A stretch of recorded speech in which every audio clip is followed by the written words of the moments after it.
Dans la vidéo d'aujourd'hui, je vais vous parler d'un problème sérieux dont on a tous conscience, mais qu'on néglige ou qu'on sous-estime. Il s'agit de la distraction. Parce qu'en effet, j'ai constaté que tous les jours, on est constamment distrait.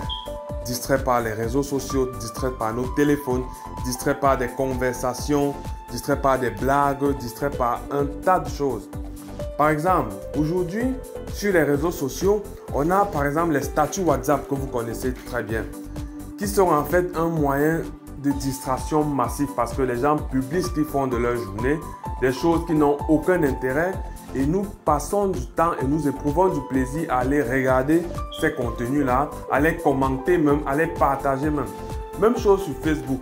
Sur Facebook, on a des publications, on a des blagues, on a des vidéos qui sont exclusivement conçus pour nous divertir. Et nous passons le temps à les regarder, à les commenter, les relayer, les partager.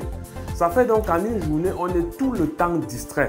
On est tout le temps en train de se distraire, en train de se divertir. Alors, quelle est la conséquence? La conséquence, c'est qu'on a l'impression qu'on ne vit plus que pour se distraire. Quand vous vous réveillez le matin, je suppose que vous avez des objectifs. Peut-être aller à l'école, aller au travail, faire le ménage chez soi. Bref, vous avez des choses à accomplir. Mais combien d'entre vous se retrouvent 30 minutes après s'être réveillés sur Facebook en train de scroller, en train de défiler, regarder les vidéos, regarder les statuts et autres?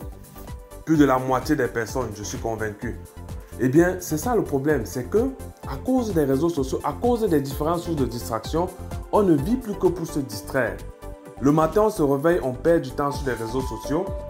Quand on est au travail ou quand on est en train de faire quelque chose d'important, pour peu qu'on reçoive une notification dans notre téléphone, on change ce qu'on est en train de faire, on va sur les réseaux sociaux et on s'oublie. On peut faire 30, 45 minutes, 1 heure. Ça fait donc en fait, en une journée, on passe le temps à être distrait, on passe le temps à se divertir. Ça fait donc qu'on n'a plus assez de temps pour faire des choses qui comptent, pour faire des choses importantes. Et ça, c'est un problème qui touche presque tout le monde. Vous verrez des personnes vous dire qu'elles n'ont pas le temps de faire certaines choses. Mais si vous observez comment elles vivent leur vie, comment en fait leur journée se passe, vous allez vous rendre compte qu'il y a beaucoup de temps qui est inutilement consommé dans la distraction sur les réseaux sociaux. Donc ça, c'est un problème sérieux sur lequel je voudrais attirer votre attention. Et bien sûr, je vais terminer cette vidéo en vous donnant des pistes de solutions. La première piste de solution consiste en fait à prendre conscience de ce phénomène. Au début, j'ai dit que c'est un phénomène dont on a conscience, mais en fait, on n'en a pas assez conscience. Ou alors, on néglige ou on sous-estime l'effet ou l'impact de ce phénomène sur nos vies. Donc, il faut d'abord en prendre conscience et il faut surtout consommer les sources de distraction avec modération.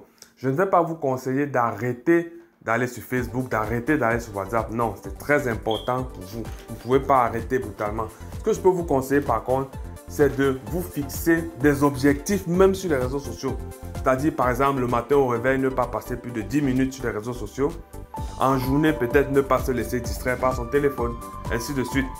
Donc avec ces pistes de solutions, j'espère que vous prendrez conscience de ce phénomène et surtout que vous prendrez les bonnes décisions pour limiter son impact sur votre vie et sur vos activités. Merci de m'avoir suivi. Je vous invite à me rejoindre et à vous abonner sur ma chaîne YouTube Noda 2003.